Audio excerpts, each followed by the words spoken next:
I see Breadboard Pro. All right. Dr. Jacqueline, Raymond, Royalties, Adele. We got Jorge in the house.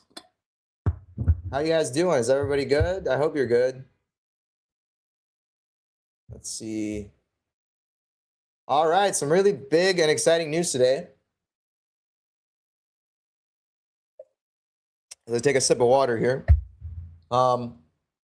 Yeah, we got some good stuff to cover. The long-awaited V4 is here, and I got some awesome charts to go through with you today. Okay, I don't know what's going on with my lighting. It's like not getting it too well, but I think it's okay. It's kind of holy. Feels like lots of light here. We got Trucker Ruben. Cool. All right, let's get it done. I hope everybody had a good weekend. I hope everybody's having a good start to the year. Okay. Yeah, we got a lot to cover today.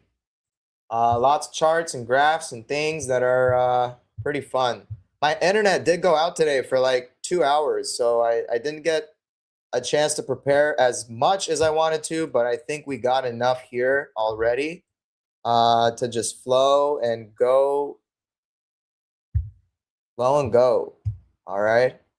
I'm gonna drag this over here. Last time I did not have any issues with my computer either, so let's hope that we don't have any of those today either. All right. Cool. I'm gonna be sharing my screen and looking over here. Okay, so if I'm not looking at the camera, don't worry, I'm not ignoring you. I'm just looking at my shared screen here. Let's go with this screen. We'll do the usual. We'll start out with some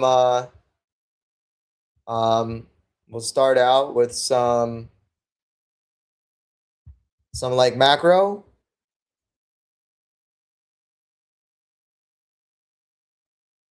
Sorry, just adding one more slide here. And yeah, and then we'll cover V4. We'll cover some numbers. We'll look at what the trading view is telling us. And yeah, so go ahead and pull my screen up, please. Whoever is DJing right now. I think it's Mike. Beautiful. All right. Our second Monday of the year. Let's get it done. Cool. So again, like I said, before we get into the V4 and the technical stuff, let's cover what happened since the last week that we met. And there were some pretty big things that happened.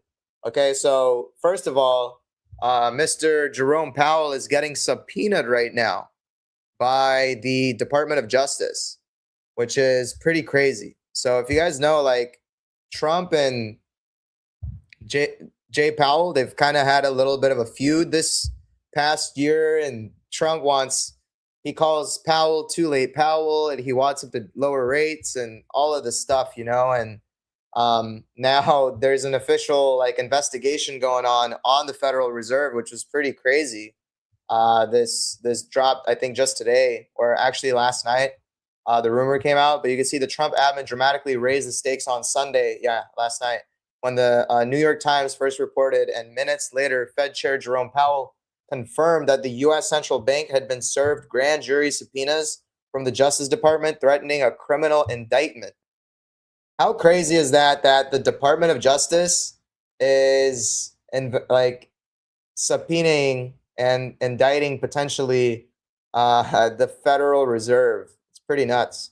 And you can see the U.S. Attorney's Office in the District of Columbia has opened a criminal investigation into Powell over the central bank's renovation of its Washington headquarters and whether the Fed chair lied to Congress about the scope of the project. So if you guys remember, way back in 2025, the Federal Reserve had this like really big renovation they were doing to their building, and it was going to cost, I think, like $1 billion or something like that, some crazy number, which a lot of people kind of scratch their heads, like, really $1 billion to renovate? I want to renovate my house for $1 billion, but I don't think I can fit that many yachts in my house. I don't know. So there's like this big question mark right now. Um, it's just interesting. The show continues. It's all just a big show, and there's some crazy stuff going on. I'm very like it becomes more and more of a theater every year. There's always, oh, look at this, look at this rabbit that I just pulled out of this hat, and there's more rabbits in the hat. Um, but yeah, but here's some other news that came out. So we may have covered this, we may have not over Saturday, but not Jerome Powell, Donald Trump. Oh no, so this actually came out recently. We didn't cover this yet. But he came out with this tweet right here. Please be informed that we will no longer let the American public be ripped off by credit card companies that are charging interest rates of 20 to 30% and even more, which festered unimpeded during the sleepy Joe Biden administration. Affordability. He said, effective January 20th, 2026, I, as president of the United States, am calling for a 1-year cap on credit card interest rates of 10%. And you can see on the left side here, remember when the Fed cut rates by 1.5% so far, and it was supposed to ease credit for the middle class by lowering credit card rates? And then yet there's this chart right here, which shows the average interest rate on credit cards. And if we look down here, it's like super hard to see. But this is recent, right? Like credit card rates for the general public, for the middle class, have been going up as the Federal Reserve has been cutting interest rates, which is kind of odd. Now, I think if you're good with your credit, like your credit rates would have gone down, but like very small, very small. You can see the average interest rate is well above 20%, almost at 25%.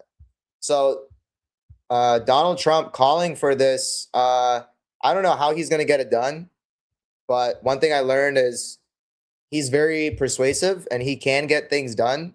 So let's see how he can get it done.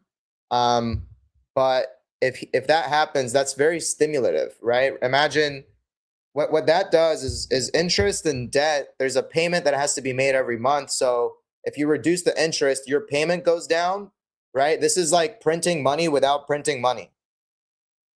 This is like, oh, well, instead of paying $2,000 a month, I now pay $1,500 a month. So you use that $500 of savings to potentially go and spend it somewhere else. And we know that the general person is not super intelligent, so they're not going to like put it towards their debt. They're probably going to go to Louis Vuitton or buy their shoes that they always wanted, or go to the mall and again stimulate more business. And again, that's very stimulative. Without printing more money, you can make the economy more stimulated. It's interesting. And you can see here that credit card stocks have tumbled as the rumor came out, or as Trump floated that 1-year 10% rate cap. Again, it's just for 1 year, right? It's not going to be forever. But you can see what he's doing also, because this year they have the midterms. And one thing that I didn't get a chance to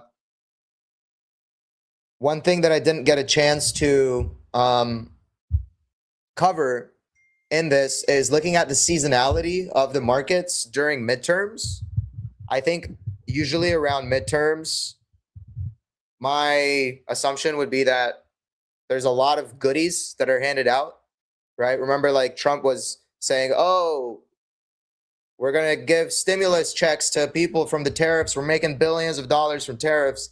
And then he said, but wait, we're not going to give it away until the summer of 2026, right? Like it's strategic. They're playing chess right now. They're playing chess. They're not going to give you the goodie right away. They're going to give it to you right before you have to vote. So you remember where the goodies came from, So again, this is like very strategic, very political, midterms. He wants to keep power, and let's see if he can pull it off. Usually if the economy is doing good, people vote for whoever is the party that's keeping power. And again, it doesn't matter if you're left, right, everybody wants goodies. And everybody in politics will find a way to give those goodies out to as many people as possible, especially to gain that vote. It's very interesting how that power dynamic works. And then you can see here, this came out, I think, on Friday or Saturday. I can't remember. But basically, Trump also did that. This is very stimulative. There is a caveat here, but it's very stimulative. So he said that he's basically instructing Fannie Mae and Freddie Mac, which is a government-sponsored organization, a GSO. Okay, they're still private, but the government sponsors them. They're sitting on $200 billion worth of cash. And when he found this out, he said, no way. Like, you guys have to use that cash to buy the mortgage-backed securities off the banks, right? Because remember, you have a mortgage with the bank, like Wells Fargo, JP Morgan, and the more mortgages they hold, the less mortgages they can write, right? Because they're strapped, you could say. So by Fannie Mae and Freddie Mac going and buying the mortgage-backed securities off of the banks, that kind of clears up their balance sheet. So now this could also be very stimulative for the middle class home buyer, because now banks will have more credit to extend and potentially at lower interest rates to potentially lower the payment so that somebody can potentially buy a house. And again, this is pretty stimulative. But that little caveat that I was talking about when I was reading this article, I forgot to include the snapshot here, but it's that $200 billion is a lot, but the mortgage-backed security market is $9 trillion. So it's like, it's 2% of the overall pie. It is still helping, but it's like a light massage. It's not like really gonna break anything or anything like that. But again, it's very stimulative, right? And the more stimulus the more capital that flows, right? The more that the music will probably be playing, right? So it's interesting. And then just to cover, right? We looked at this on Saturday, but this was an article I saw from Sunday, which was reviewing that prediction that VanEck put out on Bitcoin, right? And they basically said that the bear case is that Bitcoin will be 130,000 by 2050. That's if it has no share of global trade, right? This is where they're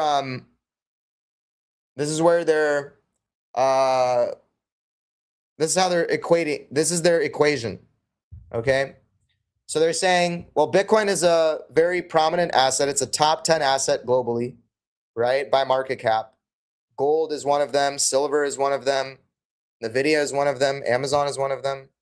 The problem with NVIDIA and Amazon is you can't trade it, right? Like, I can't say, hey, you've got 1 billion barrels of oil in the ground. Here's $1 billion of NVIDIA stock, right? And we do business that way. It's not a medium of exchange, right? Well, gold is, I can say, hey, I've got this many ounces of gold. Will you take it as payment for oil or something, right? A little caveat that the US kind of a long time ago restricted the entire world to only trading oil with dollars.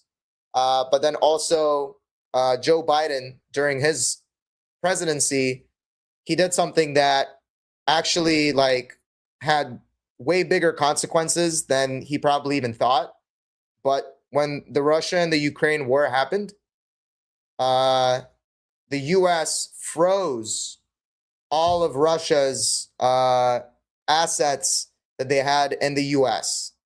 Like all of their treasuries, all of the debt, whatever, they froze it completely, right? And that actually signaled right now the start of what we're seeing as the monetary reset that's going on globally. Again, I don't have too many charts to show the trend of, if you look at how many banks worldwide are holding US debt, right? US denominated debt. And the crazy thing is there's more dollars outside of the US than even in the US, right? And that's what you call the euro dollar market. It's all the foreign debt that India bought and Russia bought and China bought and the EU bought and Africa bought and South American countries bought, right? Because they all have their individual currencies. So if you want your currencies to be stable, you had to hold reserves of the US dollar, right?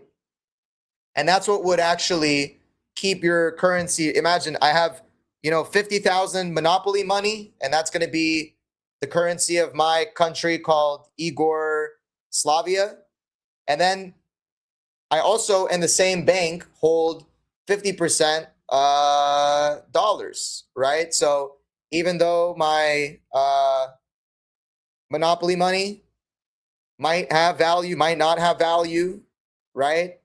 The thing that I also keep it in the same vault as is the US dollar, right? So there's like some stability that my currency has, and the fact that we're not backing it, but we're like we have this firepower. We hold assets in Igor Slavia with 50% of our country's reserves are held in dollars, and then the other half is held in this currency that I decided to make monopoly money the currency, right? Whatever, it's all monopoly money. But the thing that the trend that's been happening really since 2010, but on a much more rapid scale since the US froze the assets of Russia, was countries saw that, they were like, whoa, wait.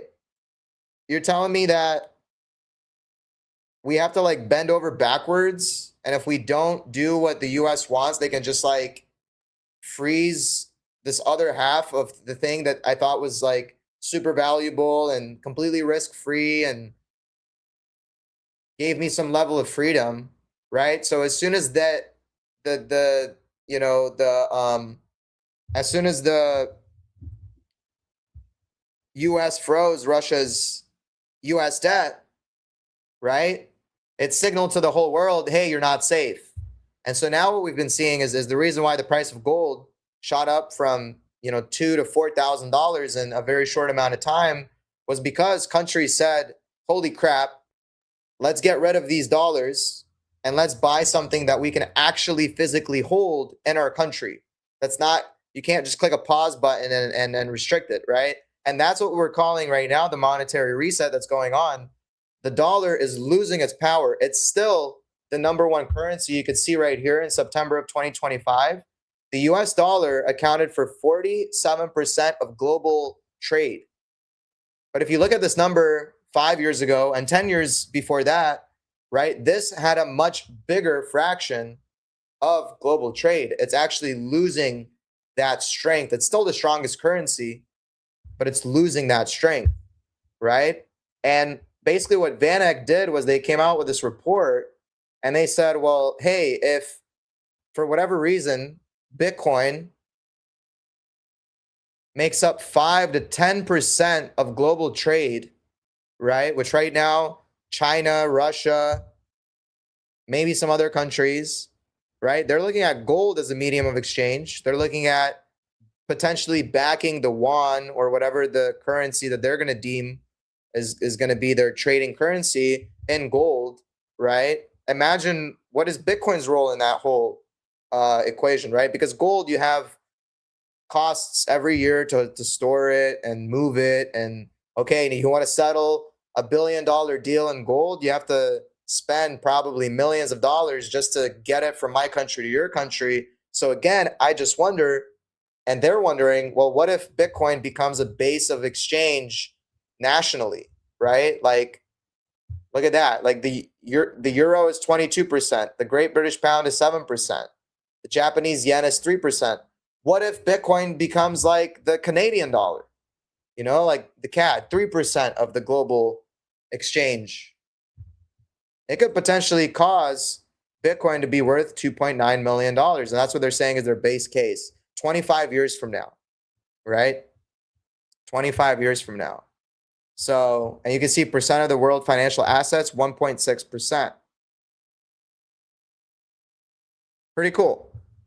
And so we know to some higher degree of certainty, not financial advice, and we don't know what the future holds, but we can make educated guesses that the future will probably have more adoption for crypto as a general, but maybe Bitcoin in this more, these bigger boys that play with trade and stuff like that. And VanEck is a pretty prominent institution out there. I don't think that they're going to just, I don't think they're smoking crack when they're writing reports like this. Let me just say that. I think they've got a brain or two. But yeah, it's interesting. Oh, look at this. I'm just reading this right here. So the 15% CAGR that VanEck is proposing assumes is a fall from the 25% CAGR VanEck used in December of 2024. So they are looking at diminishing returns. When it estimated that a US Bitcoin reserve of 1 million coins could reduce America's debt by 35% by 2049. And right now, actually, I didn't include this either, but the US just confiscated another 120,000 Bitcoin from some Asian scam operation. Somebody got captured, put in prison, blah, blah, blah. What's the exchange rate? So it's 4 Igor Slavics and 44 cent to 1 USD. And we're going to continue buying Bitcoin, so hopefully that can grow over time. Hopefully. But now it's on to some super exciting news, and we're going to look at a lot of charts, and it might be a little overwhelming with we're not a lot of charts, just a lot of back tests, okay? But we're going to be isolating them. We have V4 and it's here, okay? Now it just launched today, so we haven't had like a great amount of time to study it, okay? I just whipped this up. But it looks really good. It looks really good. It looks very much of an improvement from the other strategies. Okay? And yeah. But again, before I show you these charts, I have to give you the disclaimer that we're going to look at back tests, okay? And back tests do their best to simulate previous market conditions to show you how the algorithm trades around those conditions. And it gives you like, if this happened, if all of last year happened again, and the year before that, and these algorithms were trading, this is how they would have done. Right? But past performance is not indicative of future results, right? So as great as a lot of this is going to look, right? Really the forward test, the forward period starts like now, right? And things could change, things could look a lot better, right? We could do even better than what we see. We could do a lot worse than what we see. But the point is that these are an improvement. So just to kind of tell you a little bit of how V4 works, what V4 does is it's a money management system on top of the algorithms that we've had, right? The algorithms that we've had have been pure momentum driven, right? This crosses that, and then momentum is this way. Okay, we buy. Momentum is shifting. Okay, we're going to get out early, right? Or we're going to claim our profit. Now what V4 does is it adds a money management system to the same trades or the same signal. It doesn't take the same trades as the versions that we're used to, but it takes a lot of the foundation and adds like a trailing stop loss to it, right? Or some sort of a system that kind of manages your money a little differently. It cuts your trade earlier. It cuts your trade later potentially. I don't know. But it's a money management system on top of the versions that we know, which is basically V2, okay? So they skipped V3. They made V4. That's what they've worked on for the last 2 years, okay? And I got a lot of, so I looked at every algorithm that we currently have, which is 8 algorithms, and I've isolated, I didn't isolate them, I just chose a different starting point, right? And all of them start from 2020, and then it goes to 2022, so we can see, okay, since the top of the market, how did these algorithms perform? Then we look at 2023, 2024, and 2025, right? And you'll see that almost all of them did better in 2025, which was one of the hardest years for algorithms in general, right? And remember what we talked about this Saturday with with win rates, right, and average losses, average wins, because we're gonna look at that as well. Okay, but check this out. So this is what it looks like for us. Okay, this is basically like the back end of the strategies, and currently Bitcoin is out, Ethereum is out, Cardano is out, because we do also have this in the signals. We have Cardano in the signals. I'm not looking at the Cardano backtest. I just didn't have enough time today. Like I said, my internet went out. I was really happy that it came back on. But that's going to be funneled into our signals chat. So you can, and actually Cardano on the surface, when I looked at it, had some really nice results also. So it can be an interesting one to trade. Okay. And then what also was a little annoying was we got V4 today, and the algorithm is already long on Solana. And you can see that this one's holding a profitable trade. It's currently 6.9% into profit. So we missed that one, but there's going to always be new opportunities. And there's no reason to rush into this. You know, if you see that this is in Solana, oh, I got to jump in, you know, we don't do that here, right? But yeah, it's cool because Ethereum and Bitcoin are out of the market. I'm really excited about Bitcoin. It's got really nice results. And Ethereum, also really excited about it, but you'll see that it was the only one of the new scripts that did not outperform in 2025. We actually, our ETH strategies did better. At least the Gemini part of the strategy did better in 2025, the old version, than the new version. But the new version still has some really good, and I think it's still, if you go back and like from 2020, it still did better. I didn't have time to look at it from then, but I did isolate 2025. So this is how we're going to look at it. Okay. So, and this, we can take a look at what we can see so far. Again, past performance is not indicative of future results. That's how these things work. They're not just like magic money printers that like will produce some sort of passive income every single month. They are real mechanical systems that follow rules that are built on past market conditions. Every strategy, no matter what strategy you use, whether it's from here, from somebody on YouTube, always looks at past performance, right? Always looks at, well, this is the strategy and this is how it would have performed previously, right? Like that's very common. It's just that future markets may not be the same as the market that, or may not perform as good for this strategy potentially. I'm just saying, I don't know what I don't know. Last year was quite a surprise. Hopefully this year, these are great improvements. And by the look of it, they do look like great improvements. And remember, this community that built these strategies, these traders, they've been working on this for 2 years, right? And they were very meticulous at like dropping it at the right time, making sure that all the kinks were worked out, making sure that they didn't rush something, right? So I do respect that greatly. Okay, but we're going to start with 2020 and then we'll move forward. I skipped 2021 just because there was no reason to look at 20. So it's like 2020, 2022, the bottom of the market in 2023, 2024. So you could see like 2 years worth of data, which again, you have to be in these strategies for some time. And 2025, right? Until now. So until January 12th.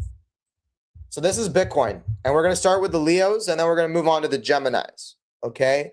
But you can see Leo Bitcoin since 2020 this is compounded, right?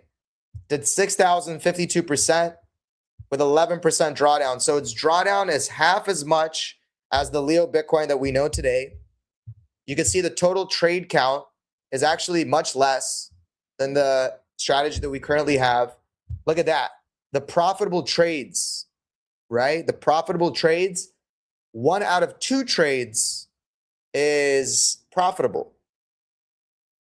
That's interesting, right? Remember, I showed you that exercise and I was actually really happy to show it to you on Saturday because that's like ripping a Band-Aid off. But then also now we're getting some really nice ointment which is strategies that seem to be and seem to have a higher win rate overall.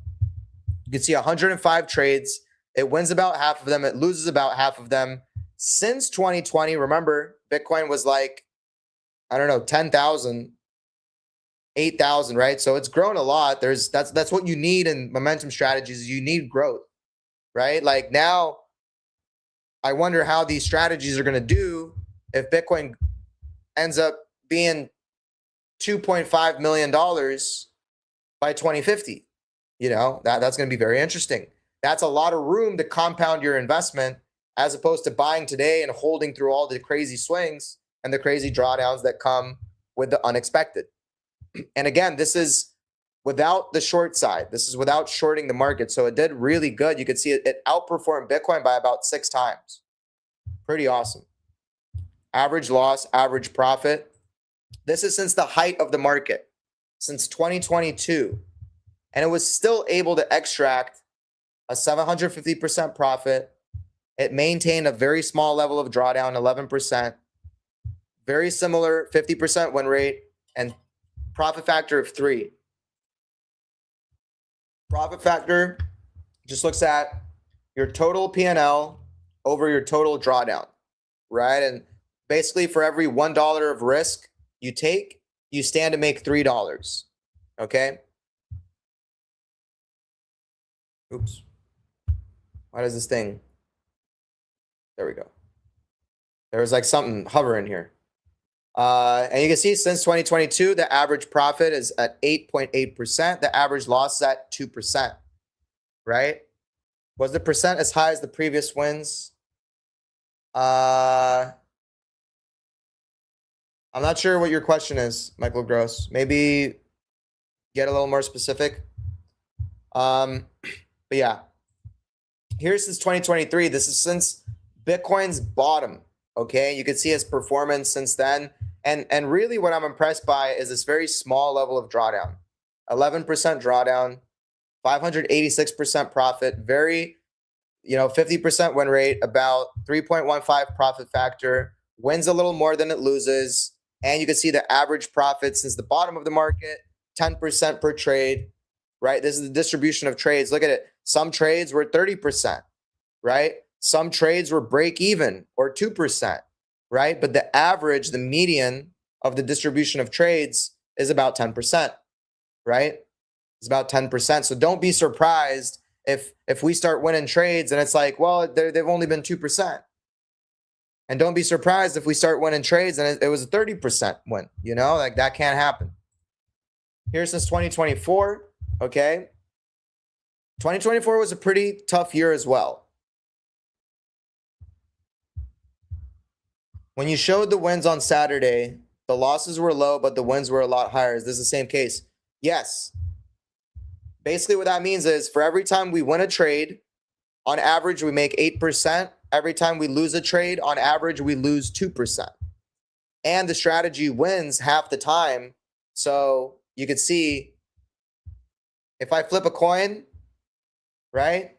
2% is my loss, 8% is my gain. So over a distribution of trades, I should be ahead, right? And look at that. Since 2024, 136%, outperforming Bitcoin. Look at this. It's not always outperforming Bitcoin. You have to understand that with buy and hold, it's super subjective, okay? And at peak performance of Bitcoin at its all-time high, right, making new all-time highs, there's going to be a deviation with the strategy, okay?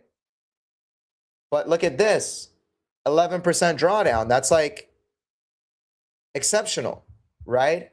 Not financial advice, but if some people are going to be taking the signal, right, you could, in theory, take the signals on Bitcoin, Leo Bitcoin, with 3 times leverage, and your return theoretically would have been like 500%, right? But your max drawdown would have been like 30%, right? And that's where you could get a little creative.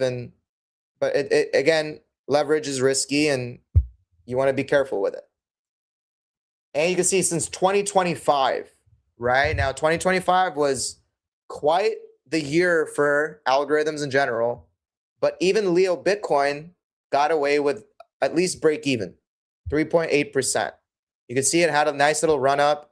And since about July, it's actually been a drawdown. But look at the drawdown, 11%. It's not the biggest, right? And look at that. It started 2025 and it's still outperforming Bitcoin, which is pretty incredible.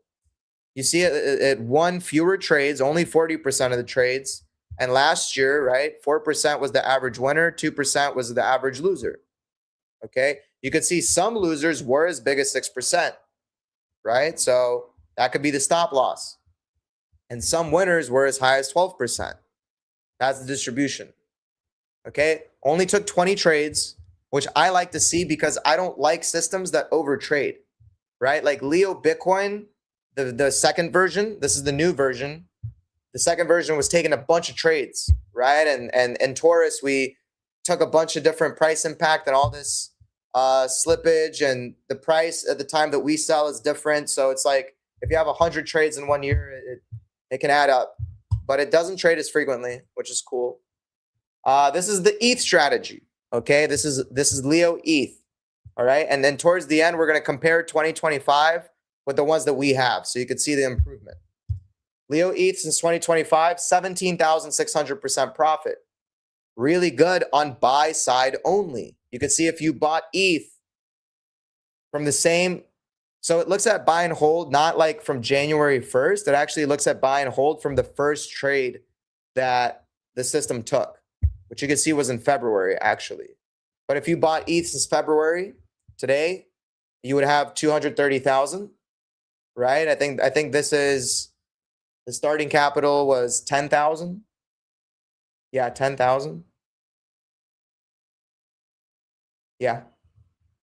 So 10,000 and ETH back then would be 230,000 today. With this system, it would be 1.7 million. Pretty cool.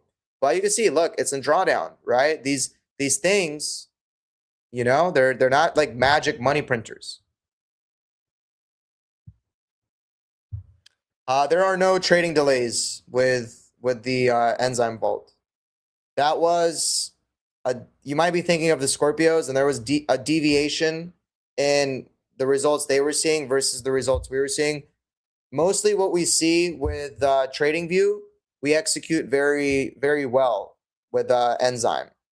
Now, there are the management fees and there are performance fees on the upside. So when we do hit those high watermarks, there will be a performance fee that's assessed. That does impact the result, right? So if you see this number, 17,600%, you could put it into ChatGPT and say, hey, what is this return since February of 2020 with a 2% management fee and a 30% performance fee would have left me with, right? So you would have gotten about 70% of that with that 2% management fee every year. So it's less, but it's still good. It's still good. And remember, if you guys don't want to pay any fees, that's why we set up the Signals chat.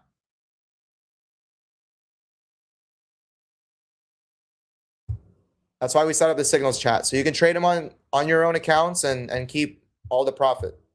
But look, the profitable trade's 30%, right? So ETH is a little more, let's say, harder for them to model. But look at that. Average winner, 11%. Average loser, 2%. Let's look at, since the all-time high of ETH, this is from 2022. This is from 2022. This is from 2022. 354%, pretty good. 22% drawdown. 25% profitable trades, right? So remember what I went over on Saturday, right? When you have a system that's only profitable 25% of the time, you can and you will, it's not probable. I mean, it's not possible, it's probable that you will experience losing streaks, right? And look, since basically our strategies like Leo ETH, Gemini ETH, since August, they've been also in a set of losing streaks. This one's also in a set of losing streaks. You can see it'll lose 1, 2, 3, 4, 5 trades. And then the next one, boom, gets you back above where you were previously. And then previously, right? You lose 1, 2, 3 trades in a row. Then you make a big profit. You lose 1, 2, 3, 4 trades in a row. You make a big profit. 1, 2, 3, 4, 5, 6 trades in a row. Then you make a big profit. And that's how this game works, right? You can see since 2020, right? That's very common. Usually have, here was 2 big winners, right? So sometimes you get 2 winners in a row, 1 winner, 2 winner, right? Look at that. This was like a crazy streak from 2025, right? You have the winner in April, small loss, another winner, and another winner, right? And this is also infrequent, right? But it happens. And the best thing is you want to be in the strategy before these scenario, before the wins come in, right? That's the best time to be able to get in. It says, will we be able to move to V4 seamlessly on Web3? You don't have to do anything, Dennis. You don't have to do anything. We are just going to update the signals that the current Leos and the current Geminis are taking with V4. So you guys don't have to, you don't have to do anything.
Check it. Check.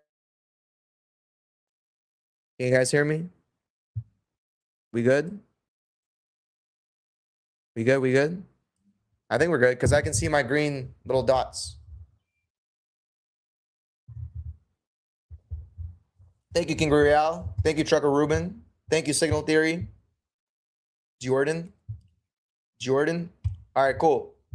So yeah, you can see like it's been doing, it still did good. I mean, if you did 80% since 2024 and you can keep that up consistently, you know, good on you. All right. And then this is since last year, since 2025. You can see Leo ETH only returned. This is V4, 9.3%, right? So the ETH scripts, they even mentioned it. They're looking into it. It does have the anomaly that it's not performing as good, right, as the other V4s. And that's also something that the team is going to look into. We're going to assess whether it's worth it or not to upgrade ETH to the 4th version. I think I haven't looked at, like, I think if we look at since 2020 and some of these later years, this is still performing better than the current Leo, the V2 version, but I'm not sure. And so here's the Solana one, okay? This is the one that's like also super exciting. Now, I didn't go since 2020 because, well, Solana was just a baby in 2020. It was very unlikely that anybody would have bought Solana in 2020. But since 2021, it already had a little bit of let's just say street cred. Yeah, Jordan. I don't know. 265,000%, like crazy returns, right? This is the impact of getting into something that exponentially grew, right? And honestly, from 2021, I'm not sure what was the price of Sol in Jan 2021. Yeah, I mean, guys, gals, it's still $1.50, right? So very unrealistic that we get the same level of returns.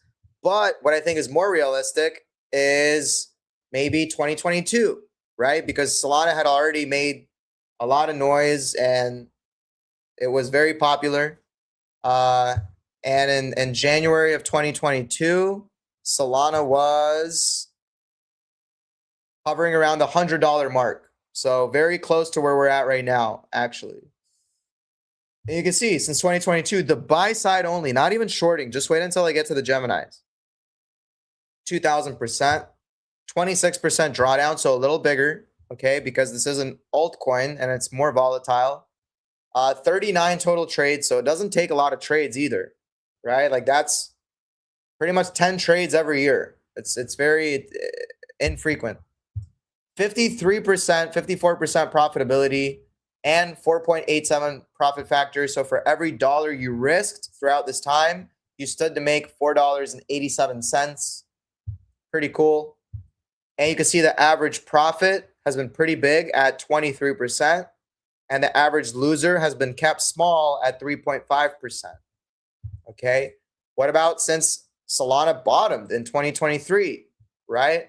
Well, what's cool is it's still outperforming Solana from the bottom that it made in 2023. And I just use that generally, like January 2023 is kind of when crypto generally started only going up, right? And never made new lows that it did in 2022. 2,200%. And this is a different year. And look at the drawdown. Now it's 16%, right? This is the buy side only. So it takes less trades, is potentially susceptible to less drawdown, right? In 2022, Solana's going down. This thing is trying to take trades. It gets stopped out of some. So again, it's going to take a bigger drawdown. Look at the profitable trades though, 58%. So it goes up now, right? It's right more than half of the time. And look at the average winner, 25%. That's pretty good. And the average loser, 3.8%. But let's look at some more recent years. What about 2024? 135% profit, 13% drawdown. So drawdowns actually go down, which was really interesting. Average winner now is less because, again, right, Solana had a lot of growth in 2023. Let's see, what was the price of Solana in 2024? Just curious. Oh, it's still $100. So it's actually right around where Solana is right now, right? Closer to where we're at right now. In 2022, Solana was literally like a few dollars, right? Less than $10. So it had a lot of growth. Very small drawdown, 13%. So it's really good at managing its risk. That's honestly the golden part of these strategies. More than the returns that they can create, they can manage risk really well. 10% average winner, 2.9% average loser. Look at the distribution though, guys. It doesn't mean that the strategy will not lose more than 3%. It's just the average loser is 3%, right? I think its actual stop loss is pretty high at like 7%, 7.5%. It's just usually it will cut the position before the stop loss is hit. So that's that money management. That's that managing your trade, you know, and it does that for us. This is since 2025. This is really impressive. Okay. 37.6% profit, 13% drawdown, 50% win rate. Average winner still maintaining what it had in 2024, about 10%, and still relatively small loser, 3.6%, right? And again, it's in a trade right now that unfortunately we missed because yeah, they just released V4 today and it was the way it happened. So since 2025. Now let's look at the Gemini. So this is with the short side. This is where things kind of juice up a little bit. Oh man. Look at Gemini Bitcoin since 2020. Amazing results, 37,000%.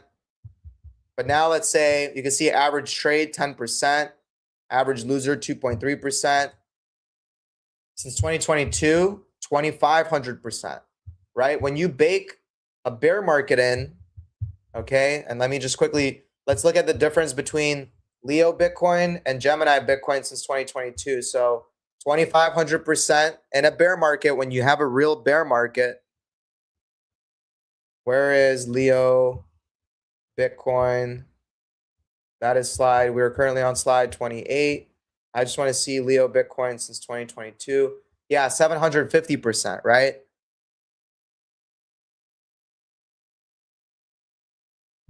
You can see 750% versus, oops, 2,500%. So give it a bear market and you might expect some more upside. But look at the drawdown. I'm going to compare the drawdown as well. 14% drawdown, still relatively low versus Leo Bitcoin at 11%, right? So drawdown naturally goes up when you take more trades and when you just take more trades, right? Look, 66 trades on the long side,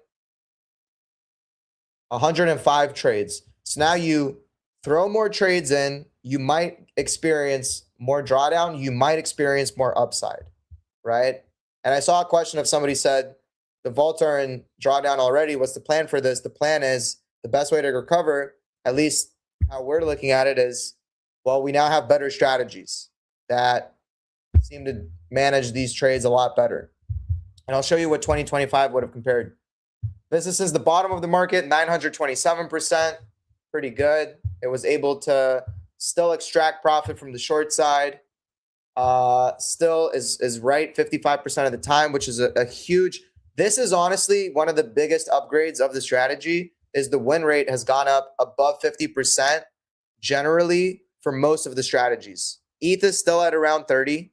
But again, you saw the math that I broke down on Saturday, that when you have a lower win rate, you have more probability of experiencing losing streaks. And if you experience more losing streaks, you have more compounded drawdown, right? So the fact that this win rate has gone up on the same strategy, the same foundation that the strategies we currently have are, right? It's a big improvement. Now your risk of having those crazy, yes, Dennis, it's going to include Taurus. It's going to include a crazy set of compounded drawdown if you have a much lower win rate.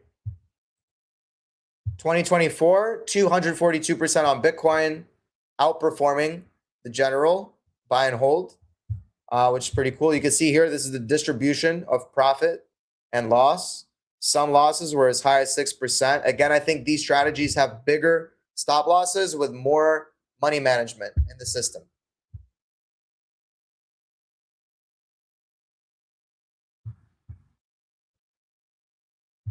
Gemini Bitcoin since 2025, up 22%. This is a really big improvement.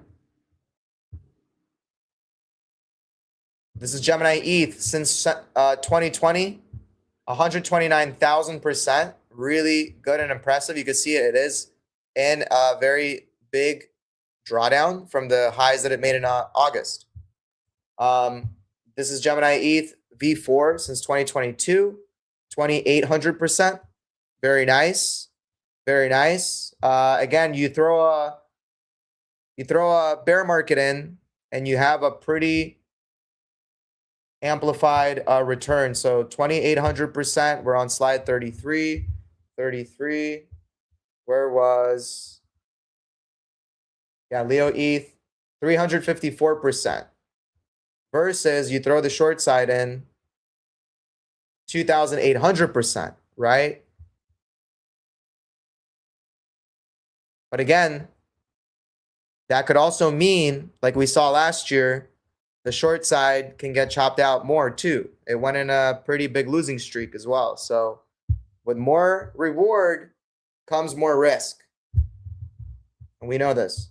So if you want to take, not financial advice, but if you want to take as less risk as possible with these strategies, I would just look at the buy side, right? Just the Leos. They trade less, they're more infrequent, so your odds of getting exacerbated drawdown lowers. If you want to get a little more aggressive, that's where the Geminis kind of come in. Since 2023. Oh, I skipped 2023. Yeah, so since 2024, total PNL 206%, looking pretty good. You can see profitable trades 35%, also looking good. Average winner, average loser, and I'll share this slideshow with you guys as well. So if you're in the Discord, you'll see the slideshow of this. If you're on the ARC app, just go to the recordings and you'll see the slideshow will be included there. And I think I forgot to include the inside the vault slides as well. I'll pass that off to the right person as well after we're done here today. Okay. So yeah, let's keep going. Gemini ETH since 2025, 62%. So this one still did pretty good, right? This one still did pretty good with the short side. You saw the long side didn't do as good last year, but the short side did pretty good, which was pretty cool.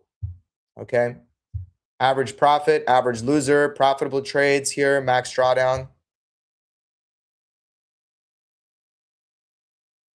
This is Solana. This is Gemini Solana. Now, this one's also super cool. Since 2021, 484,000%. But again, maybe it's not as realistic that we would have been trading Solana in 2021. So how did it do since the all-time high or since the start of the bear market? Still did really good. 3,500%. You can see average winner 20%, average loser 3%. Profitable trades about 50%. Drawdown higher than the Leo, but still fairly controlled. And this is not your, oh, when I logged on and at the peak of the trade, my portfolio was worth 10,000 and now it's worth 7,000 when it like closed it out. That's like your all-time high to all-time low. This is just looking at the money you would have physically lost because you bought here and then you closed it at a loss. Okay, so that's what this max equity drawdown is referring to. It's your maximum loss. The high to low is higher. We can look at that at a different day, maybe. 2023, 3,000% still really freaking good. Again, with the short side included. 2024, 148%, right? Really nice. 13% max drawdown with the short side. That's really impressive. You can see average winner 10% about, average loser 3% about, right? You can see some losers are bigger down here, maybe 10%, and some winners are bigger up here at 25%, right? So this is just a distribution. Okay, you can see it's at its peak right now, right? It's at its peak, and you can see 2025. This one did 37.7%. Which is really good and much better than the strategy that we did in 2025. Max drawdown, very contained, very small number of trades with the short side. Very impressive. 55% profitability, really good for what I covered on Saturday. The odds of those losing streaks diminish. You still have them. Look, you lost 1, 2, 3 trades in a row. Here you lost 1, 2, 3 trades in a row, right? And it doesn't mean that it's not going to lose more trades. It's just based on past performance, it might not, right? But now let's look at comparing the strategies that we had with the strategies that we're going to upgrade, okay? And I wish I had more time to compare more. Like, okay, how did it do in 2024? All that stuff. And we'll potentially do that in the future. Okay, but look at Leo Bitcoin V2 since 2025, right? Now, we got super excited about all these new strategies that we were launching and using it in Taurus and everything like that. You can see, look, Leo Bitcoin went into a massive drawdown, right? From pretty much the beginning of 2025 up until September. And since September, it started maybe its recovery, right? Way smaller profitability, way bigger drawdown, way more trades. Look at that, 33 trades. And look at average profit, only 2%. Average loss, very small, but still, you take a lot of losers in a row, it's going to add up. Look at this. This is the new script. 20 trades, so much less trades. It ended the year on a break even, so it was able to manage that capital a lot better, right? It was right more often. It had a bigger average winner, and it had a also slightly bigger average loser. But look at that, right? This is a big improvement from what we have. Profitable trades, old strategy 30%, this strategy 40%, right? Look at the biggest winner Leo Bitcoin took last year, about 5.5%. The biggest winner the new strategy took, 12%, right? Pretty cool. Here's Leo ETH V2 since 2025. Now, this is the one that actually performed better than V4. And I didn't have a chance to look at it further back. I'm going to do that. Maybe next week we can keep looking at this. Look at that, 35% total P&L. Max equity drawdown, 22%, right? We still ended the year pretty strong. We're giving back some of the profit that we had at the height, right? But this is where you got to really zoom out. If you're here for even 1 year, right? Sometimes that's not enough. You know, this is a long-term game. Now, looking at the averages, like most of these strategies, especially the new ones, they all kind of finished the year green, right? But V4 only did 9%, right? So it was actually a little worse than the Leo ETH that we currently have. Here's Solana. This is our old strategy. It was down 23%. Keep in mind, and this is where past performance never equates to future results. It's just the future. It's just the reality, right? We can do our best. But Leo Solana V2 in 2024 was the best performing strategy of the Rolodex of the Leos and the Geminis. And the entire, like, as soon as we saw it, that's why we got really excited with Solana Boost, right? All that strategy that we operated in Taurus. But you can see, unfortunately, went into some drawdown, right? 23% drawdown. You can see it took a lot of losses last year. Took a few winners, very small. This is the new strategy. This is V5. Much more of an improvement, right? Much more of an improvement. This ended the year 20%. This closed the year 37% in profit. Very impressed. Was profitable win rate 50% versus 22%, right? Drawdown 13% versus 24%, right? And Michael, so it takes more trades. You're looking at the trade count. Yes and no. I mean, the new trade that it's in, it literally took like in the last 5 days. So it actually took the same amount of trades. I don't know if they were all at the same time, but it does take more trades. It actually, it does take more, because you can see here, it was taking trades in August, in September, in November, and then it's in a trade right now. This strategy hasn't taken a trade since September. Here's Gemini Bitcoin last year. Okay, you can see big drawdown, even with the April tariffs and the drawdown that happened then. And then Bitcoin bottoming and rising, and then rising and going down again. Right? It's had a pretty big losing streak. You can see the average loss, the average winner. So it's been basically like, you know, it wins what it loses. And it doesn't win a lot. So that, yeah, look, Gemini Bitcoin, 13% drawdown on the strategy since 2025. The new strategy, 22% in profit. Look at the drawdown, 20% drawdown versus the new strategy, 11% drawdown. Look at the total trades, 32. Total trades here, 28. So a lot less trades, not a lot less, but a little less. Much more profitable than this. Profit factor is positive, which means for every dollar you risked, you actually made some money. It's also, look at, it's in drawdown since November, right? But the drawdown is fairly contained, okay? This is the distribution of winners and losers, right? So at its peak, it lost about 8% on a trade. You can see the old Gemini Bitcoin, it had much smaller but much more frequent losers, right? So what they did was they widened up the stop loss and they managed that trade better in between, right?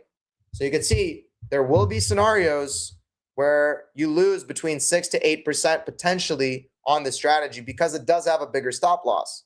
And the way that the trade is managed, sometimes that stop loss may hit. But the average loser is 2.6%, right? Because you're sometimes cutting that loss faster than it takes to get to the stop loss, okay? And you can see the equity curve is pretty positive. Had this been the Gemini Bitcoin, we would have made new highs in November, right?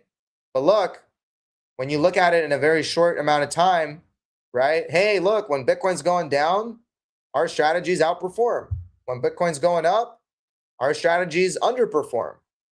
Bitcoin going up, our strategies underperform. Bitcoin going down, our strategies usually outperform that, right? And this is again where you need that. Are you here for a few months or are you here for a few years?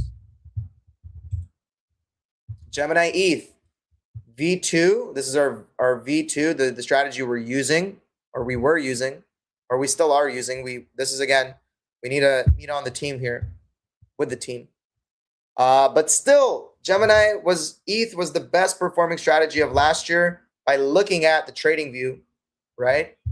By looking at the vaults, Leo ETH was the best because V2 took some additional trades, got chopped out of some trades. And then this is Gemini ETH. Yeah, this is V2. Wait. Something. Hold on, guys. Let me, I want to double check this real quick. Give me a second. I want to just double check this. I want to make sure I'm showing you the right strategy. You're looking at the right Leo, Gemini. Yeah.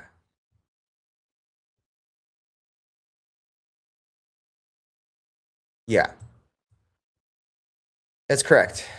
It's correct. So yeah, you can see that the ETH strategy, the V2 version, it did outperform in 2025 than the new version. But the new version still did good. Okay. The new version still did good. Yeah, you can see the new version, it's profitable more often, but the average winner, you can see 9% versus the average winner last year, 23%, right? So interesting. And then Solana, this one was really impressive. The biggest difference that we have, Gemini Solana with the short side, you can see it took a really big amount of drawdown. We killed the short side on this strategy somewhere in October. We presented it to on an Inside the Vault because the community also, the community that built these, they also turned off the short side. They just said that the short side was massively underperforming. But the new version for Solana,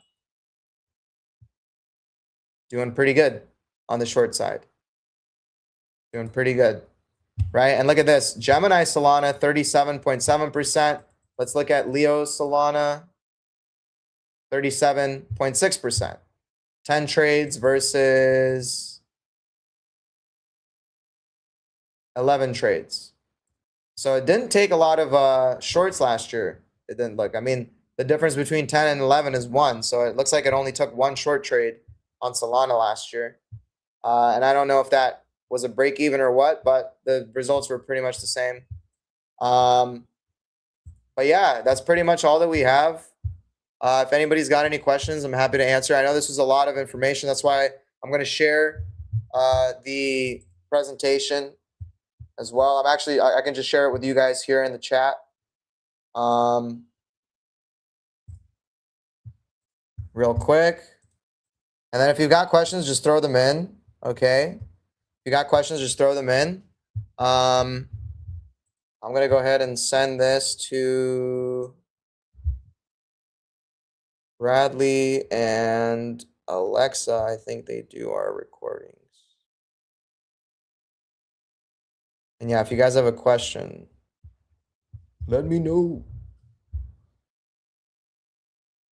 Be happy to answer. I don't see any questions right now. You guys are all mathed out. I know it was a lot of math. Go to Alexa, Bradley, go to chat. Okay, please include the slides from market today on the recordings and include the inside the vault slides on the inside the vault recording. And let me just quickly get the inside the vault slides. I like multitasking when because sometimes I get off and I get busy with other stuff and I kind of forget. Just give me a quick second. Let's see. Where's the inside the vault? Oh, there it is. All right. And if you guys have not seen the inside the vault that we did this weekend, I would highly encourage you to watch it so you can learn about some cool statistical things we covered regarding profitability and losing streaks and the distribution of that.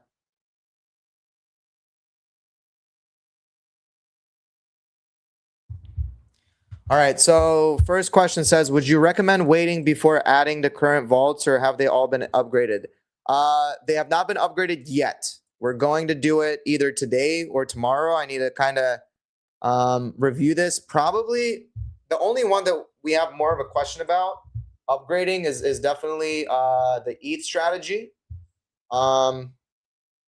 Is definitely the ETH strategy. So that's the only one that has a question. But I think the other ones, Leo Bitcoin, Leo Solana, Gemini Bitcoin, all of those are going to get upgraded just because these strategies, the upgrades, are a much bigger improvement. Okay? They are a much bigger improvement and they handle 2025 a lot better. Okay? Need therapy after this. Therapy? You need therapy after this? I think this is therapy. This is like, hey, there's a big improvement on the table right now. I'm pretty excited. What's the change in the strategy for V4? So what these strategies do, Michael Chang, is they manage the trades differently.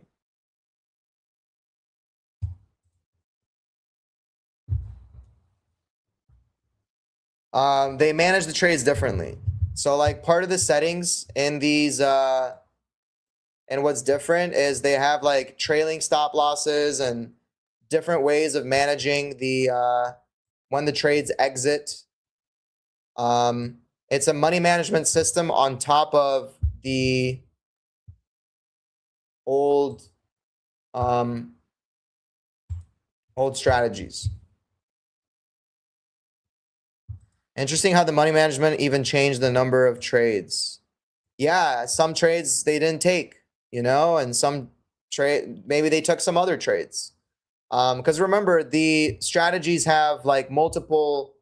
Let me see if I can show you real quick.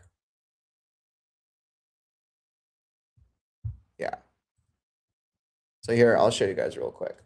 So this is what the strategy looks like. Okay, and you can see it's got all sorts of different like moving averages and things that are on the back end of the strategy. It's got these zero crossovers. When you can see when this line crossed the zero line, that's when it took the long trade. And I don't know what goes on the back end here. I'm not part of their inside coder circle group, you know. But they have a different way of managing those trades. Yeah, you can see, look at that. So this was a X stop, whatever that means. This was a JV stop. This was a long MA stop. They have different stops that hit throughout and manage the trades differently. Here's just a regular stop loss that took, you know. And they have all different ways of managing these trades. This is here we can really see what's going on. You know, here we can see a lot more of what's going on. But yeah.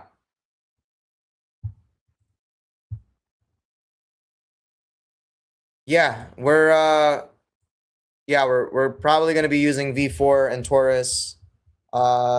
Definitely, again, ETH is the biggest question mark right now. ETH is the biggest question mark right now because it did not do as good last year. So yeah, we have to, you know, see what the best move for that is. We might diversify. We might use the V4 and the V2 strategy simultaneously. But again, the team needs to meet on that.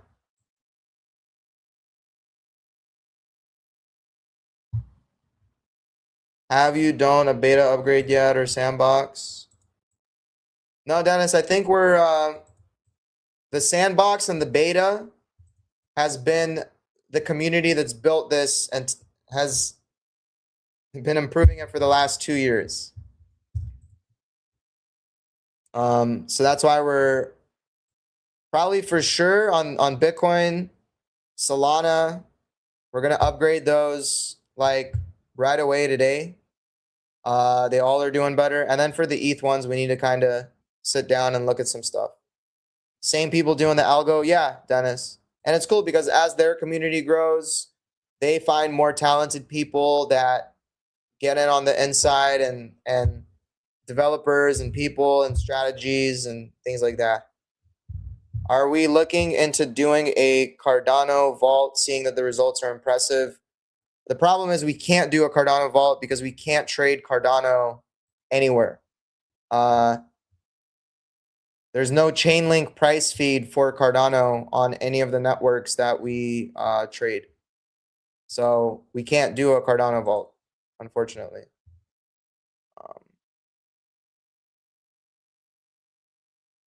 Yeah, I know what you meant, Dennis.